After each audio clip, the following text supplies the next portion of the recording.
Nabenta na ni Mr. yung ano niya mga palangga ito. Itong radio, satellite radio, and itong speaker.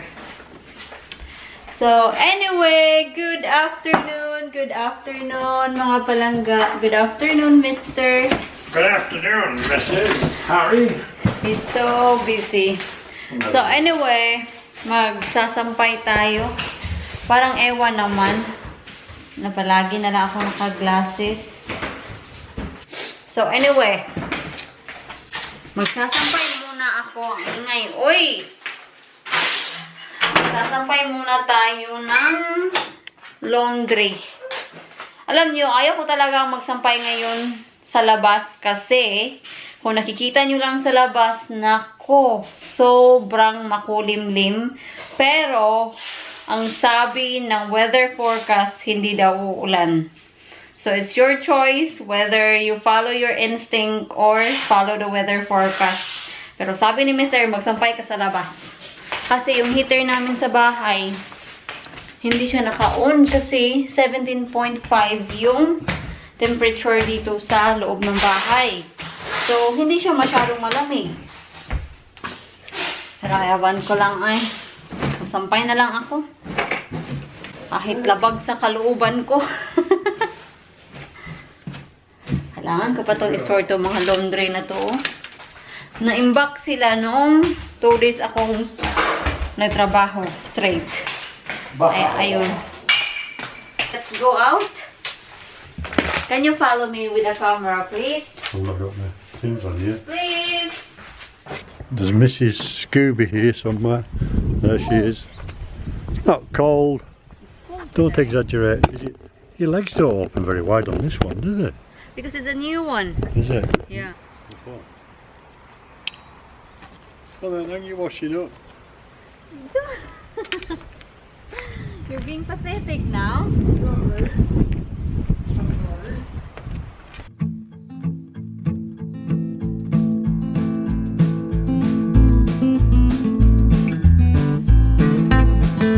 Tingnan nyo to. Nakikita nyo naman siguro yung langit na sobrang makulimlim. Yan ah. Kaya ayaw ko magsampay. Kasi mukhang uulan talaga. Diba, Pipa? Phoebe? Hindi ako magsasampay ng panty dito kasi kung uulan, hindi easy nang kunin yung mga sinampay natin kasi walang mga maliliit na clothing ba. Kailangan kong i-check yung bed natin, yung bed kung saan natin nilagay yung ating cauliflower kasi gusto ko siyang linisin pero dahil umulan kaninang umaga, umulan din kahapon ng konti, so kailangan kong i-check kasi if sobrang basa siya, hindi natin lilinisin kasi sobrang maputik. Magsusuot lang tayo ng Wellingtons. Are you ready, Pipa? Huh? You ready? Hala!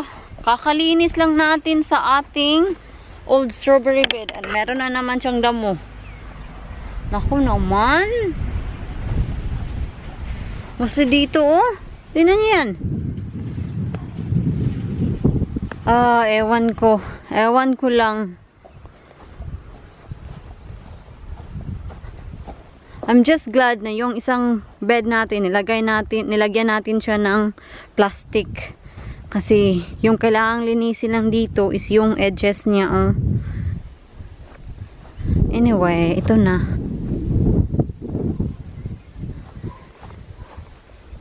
I-check natin.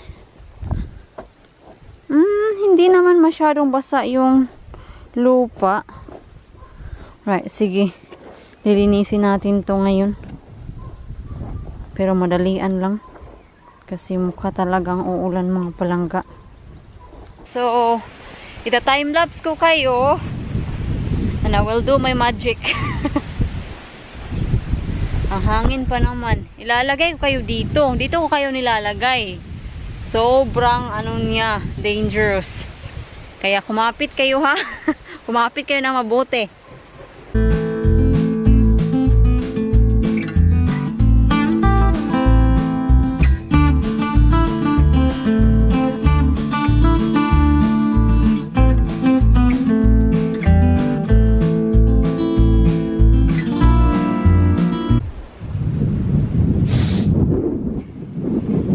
sila mga palangga. So, yung ginawa ko, binugal ko lang yung lupa. So, marami pang mga damong naiwan. Well, iniwan ko talaga most of them. Sobrang kaunti lang yung binunot ko. Yan, oh. Sobrang dami kasing maliliit na damos. So, yung idea ko is bukalin sila and hopefully, yung mga ibang damo mamatay. But I'm pretty sure mga palangga, hindi sila ganun kadaling mamatay. Of course, tutubo sila ulit. Pero at least, mamamatay yung iba, diba? Papasok na tayo sa loob. Sinisipon na naman ako mga palangga dahil malamig. Pagpasensyahan nyo na. Ganito talaga ako. Pag nilalamig ako, sinisipon ako. I don't know why. Itatapon ko lang to mga palangga. Itong giant strawberry box natin na wala namang strawberry tumubo. So, nag-give up na ako sa kanya kasi matagal na yan. Wala pa din tumubo. And then, kung may tutubo man sa kanya, sobrang late na. Kaya pagpasensyahan. Ilalagay ko lang siya sa greenhouse. So, just in case kung may tumubo. So, makikita pa rin natin na may strawberry, pero wala na talagang pag-asa mga palangga. Wala nang tutubo nito.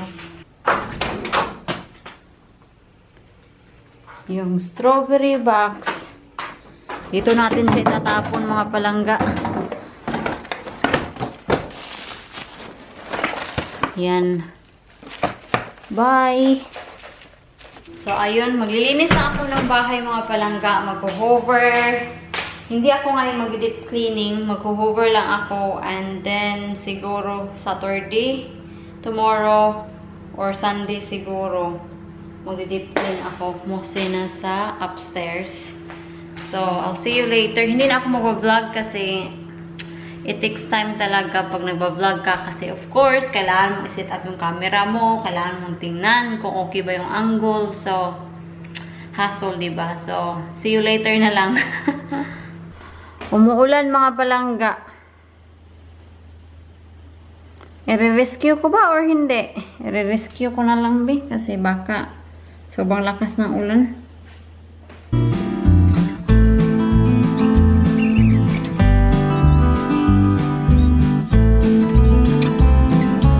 Many hours later. Anyways, magluluto tayo mga palangga kasi yung oras dito 4 o'clock, 4:10 na actually. So yung tea natin, sobrang madali lang. Bolognese. Eto, yan. Magpapakulo muna ako ng tubig mga palangga ha. Meron pala ako ipapakita sa inyo mga palangga. Halaka, salamat talaga sa nagpadala. It's from Jen. Lagay ko kayo dito ha. Gusto ko lang ipakita. Maraming salamat talaga. Ay, oops. Salamat. So, kanina si postman nandito. Bakit ayaw niyang tumayo? Excited pa naman ako. Sobra. Yan. So, yung subscriber natin, one of our subscriber, nagpadala siya sa atin ng mask. Maraming salamat sa iyo, Jen. So, ito, inopen ko na siya kasi sinanitize ko. Kasi don't get me wrong, merong pandemic ngayon, so hindi natin alam kung sino ang humawak. So, inopen ko na siya. So, binasa ko na rin yung letter mo kasi na-excite talaga ako. So, maraming salamat. So, wala naman siyang sinabi dito na huwag banggitin. So, babasahin ko ulit. So, sabi niya dito sa kanyang letter, "Hello, Mia. Hope you are doing well. Please accept this little gift of mine." Sabi niya, "Watch your video making mask. Hehehe. This is why I made this for you. Hope you like it. From Jen." Then, tapos sa ibaba, meron siyang papis. Ang ganda ng handwriting mo. I hope yung handwriting ko ganito, pero yung handwriting ko hindi talaga sobrang pangit. So sabi niya dito, "Please wash them first before using. Naay sobrang elastic akong giapil in case dili insakto akong sukod. Hehehe. So, Bisaya din siya and nag-iwan siya ng kanyang FB name and yung mobile number niya. And yung mobile number niya is UK number. So, I presume, Jen, you are in UK. So, maraming salamat talaga, Jen. Kung nanonood ka, maraming salamat talaga. So, ito yung mask na pinadala niya mga palangga. She is so kind talaga. Ay, tingnan niyo. Ang ganda ng pattern. Dalawa. So, I think this is for me and for Mr. But, sa pattern, magsusuot kaya si Mr. nito. Basi-bis yung pattern. Pero, it's so nice talaga. Ay, yung pagkakatahi niya. Oh my gosh. You are very talented, Jen. So, salamat. And, tingnan nyo, meron siyang elastic na pinadala. Kasi, alam nyo ba, naghahanap pa din ako ng elastic sa Tesco at wala pa ding elastic na available. Kasi, lalo na ngayon na mandatory na nila ang pag-wear ng mask, lalo na sa public transport, dapat mag-mask ka na talaga. So, I'm pretty sure magkakaubusan talaga ng mga elastic or mga mask. So, salamat, Jen. I hope you are doing well. Salamat talaga ay. Hahanapin kita sa Facebook mo.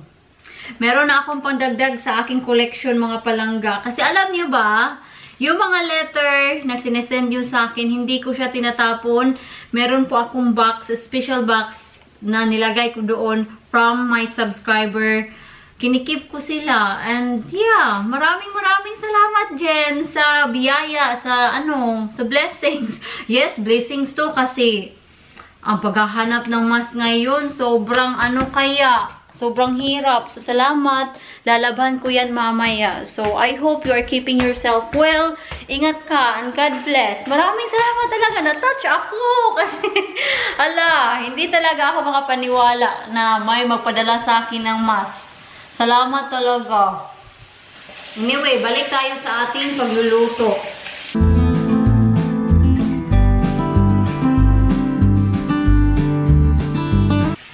So, while naghihintay tayo mag-brown yung ating meat, kailangan natin itong isarado mga palangga. Kasi meron tayong mga damit doon, mga laundry ba. Hindi ko pa talaga siya nasusort. Pasensyahan. Nag-online kasi sila. Kung maganda yung internet, matagal talaga kaming mag-usap. Mga 2 hours or 3 hours or more. So, meron tayong garlic bread sa freezer natin. So, kakainin din natin yan with our bolognese. I-add natin to sa ating meat.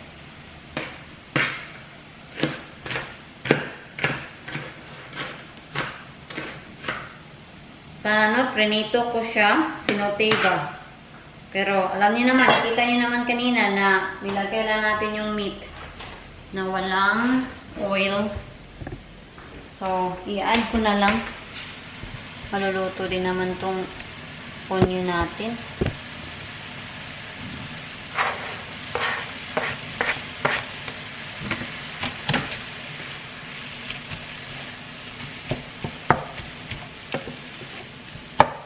Kumukulo na yung ating tubig.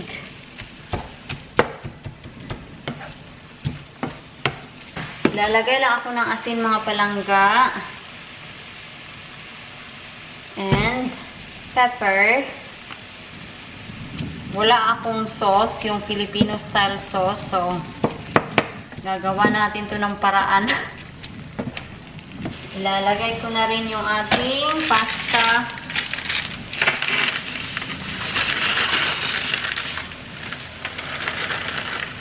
So, multitasking tayo ngayon mga palangga.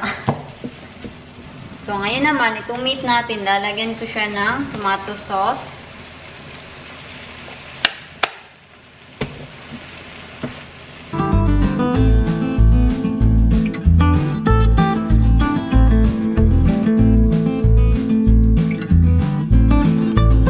Meron tayong fresh tomatoes dito. So, i-add ko siya sa ating meat.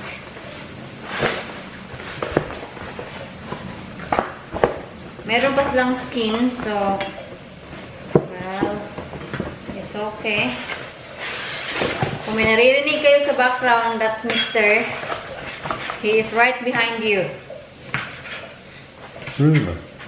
So, yung meat natin mga palangga, para may sauce siya, lalagyan ko siya ng pesto powder. Bibigyan ko kayo ng closer look kung ano na yung nangyayari sa ating meat.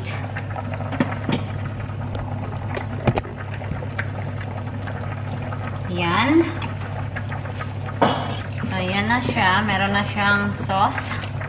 O, diba? Meron na siyang parang sauce niya, oh, yung juice.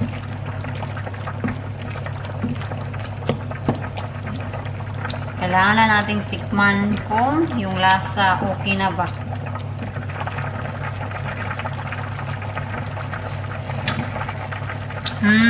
I'm happy with this mga palangga. So, yan na yung meat natin. Nakalimutan ko palang banggitin na maglalagay din tayo ng cheddar cheese and parmesan. But before that, lalagay natin yung ating garlic bread sa oven.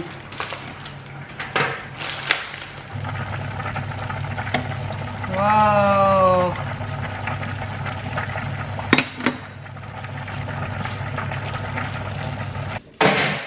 Mister! Tea is ready! Tea is ready! Right guys, we need to do this. This is my plate.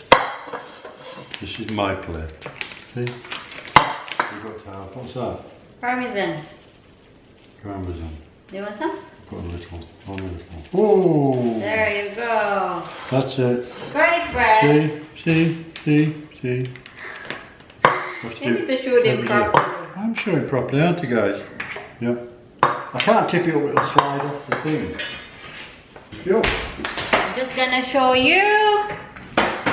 My plate, your plate, our plate, his plate, my plate. Hang on. Mia's plate, No. Johnny's plate. That's John's. And this is mine. So, kain muna kami mga See you eat palangga. some more, can't you? Huh? Transfer natin dito.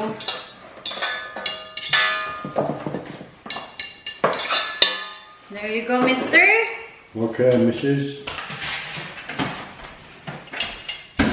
Did you enjoy your tea? Oh yes, it's been the best.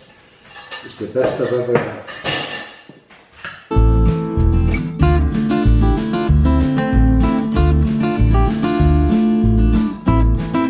Yan na.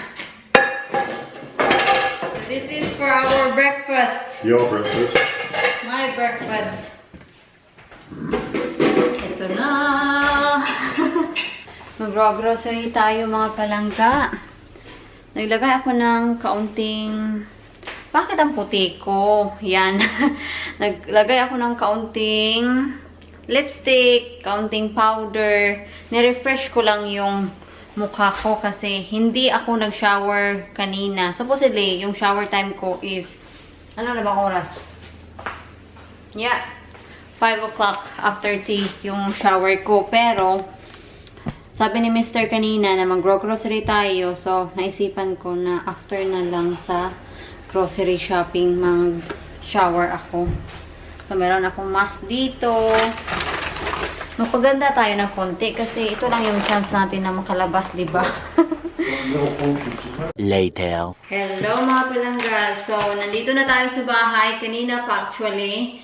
Yung oras ngayon is 8:31 na ng gabi. So, anyway, kanina, grocery kami.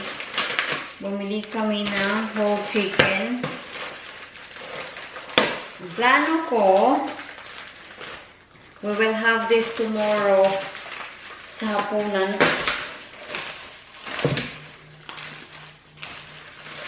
Yung natirang chicken, yung natirang bolognese, i-freezer ko na lang siya.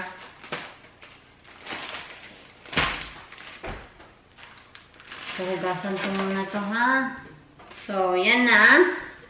i-marinate natin kasi ang plano ko, we will have a whole chicken tomorrow at i-air fryer natin siya.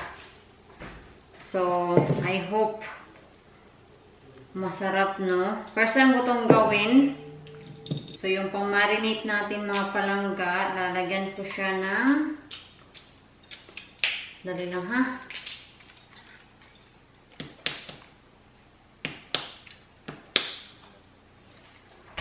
Ito. Kayo na ang bahalang mag-pronounce. Naku, nagbiblink na kayo. Kung mamamatay kayo, I will see you after this one. Nalubat kayo kanina mga palangga. So,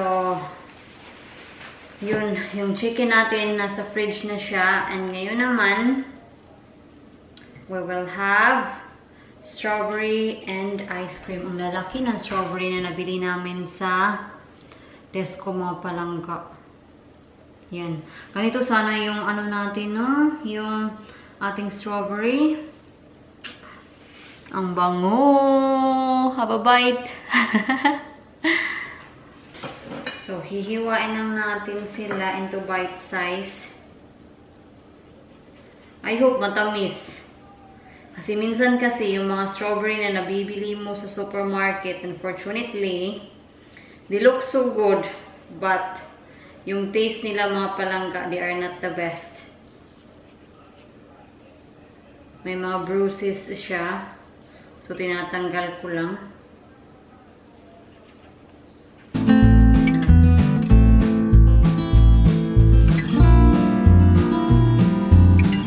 Tikman natin to.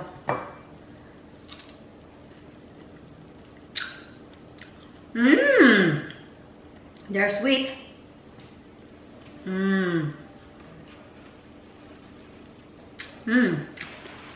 They are good. Well, that's strawberry. I hope they are all taste good.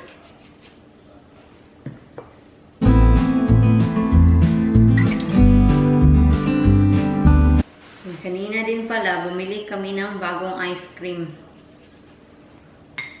Wala pa din sila yung ice cream na palagi namin binibili mga palangga. So, papakita ko sa inyo yung ice cream na nabili namin. This one is ito. Mackies of Scotland. Yan. First time namin to i-try. So, hopefully, masarap. Yung Swedish kasi, hindi ni Mr. masyadong bet.